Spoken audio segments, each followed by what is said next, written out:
But can you say something about the roots of all of this? How did the church get to this point? Do you think Freemasonry did have a part to play in the auto-destruction of the human element of the church?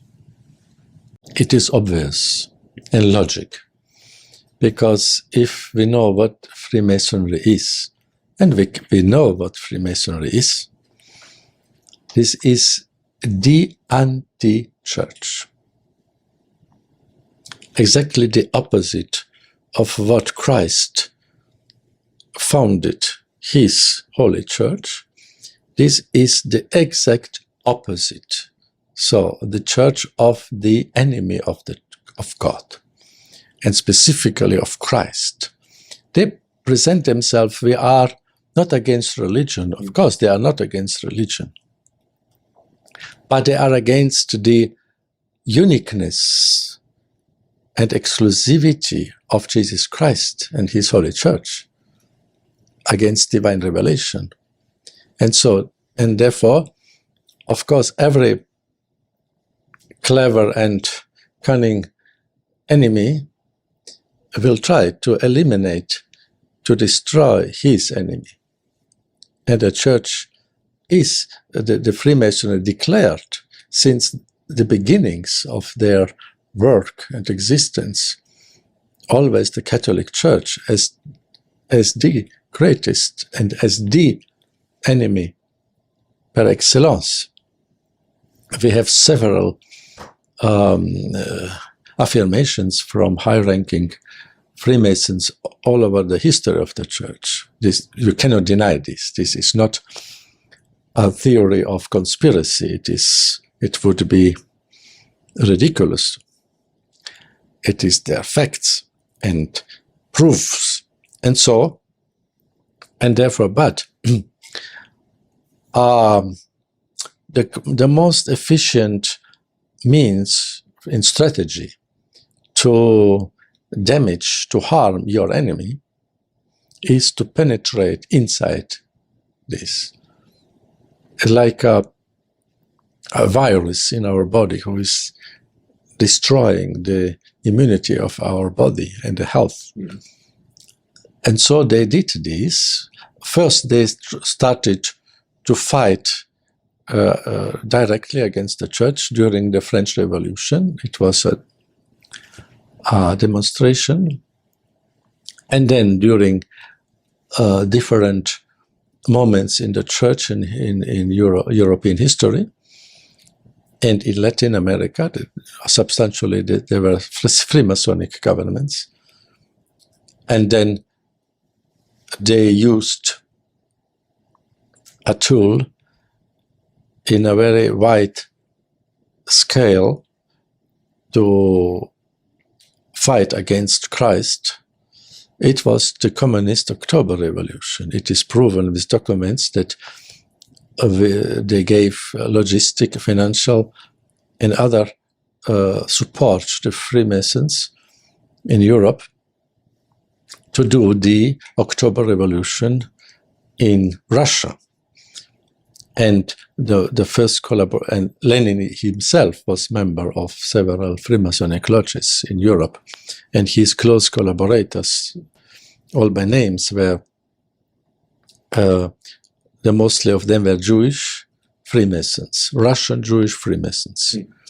And so this is proven. And so they used this tool to fight against Christ and the church. And we witnessed the 70 years of the war of the communist dictatorships in Russia and in the Warsaw Bloc countries against the church. And now they made the next more clever and cunning path. Maybe they did this also already in a parallel form, to penetrate inside the church. And they did this since the 19th century. We have some signs and some indications. The famous document of the Alta Vendita, it is known, it is a document.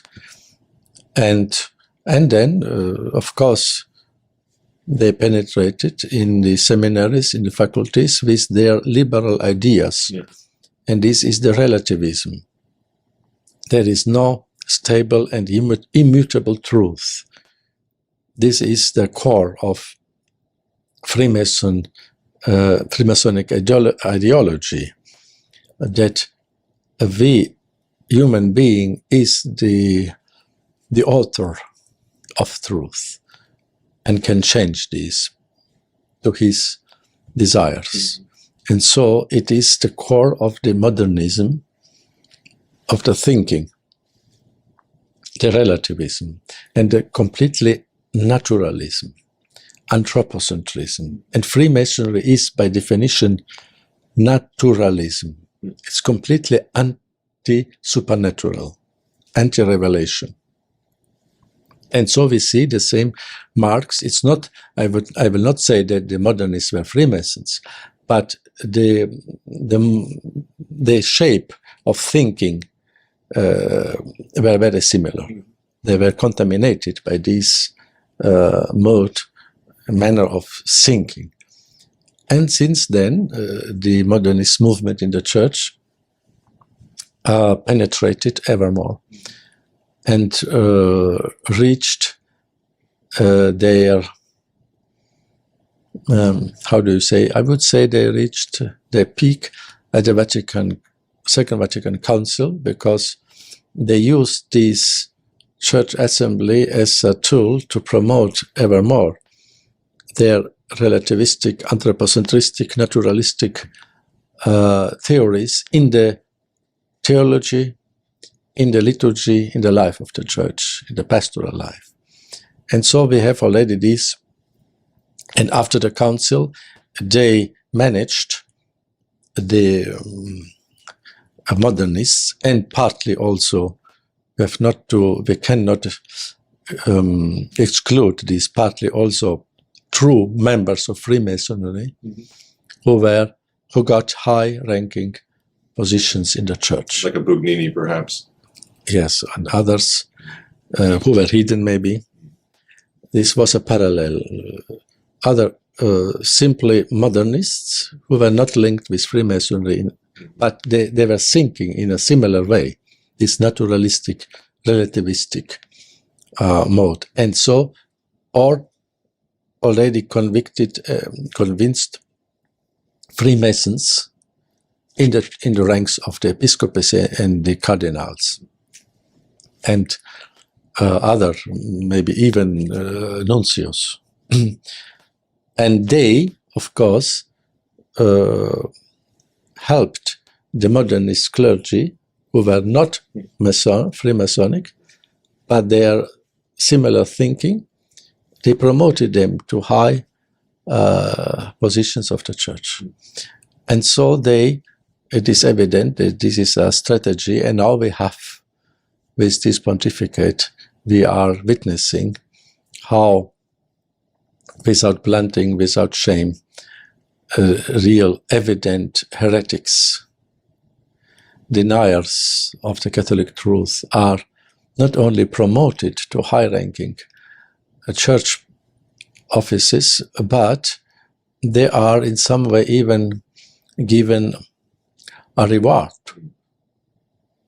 and for their betrayal of Christ, of their promoting of the spirit of this world in the church.